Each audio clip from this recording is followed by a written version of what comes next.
So, good day. So today I'm going to explain the activity 13, which is the sound sensor. So first, in sound sensor equals to 2, here we will put the value of sensor sound is 2.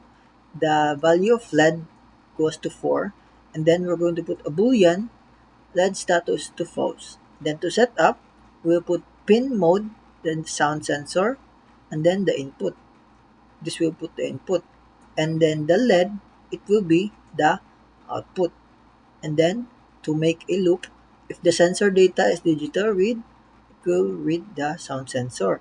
If this equals to 1, if the status false, this will be true, and then the LED will go high, and the value will go high. Else, if the LED status value is false, and then the the digital right, it will be low, and the value will go to low.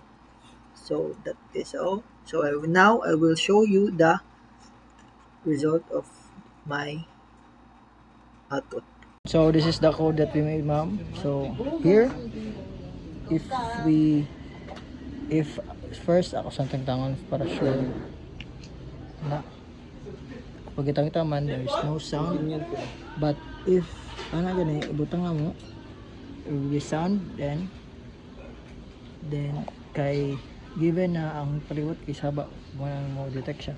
Pero if tangtangan gani, if there is no sound sensor, then there is no sound detected.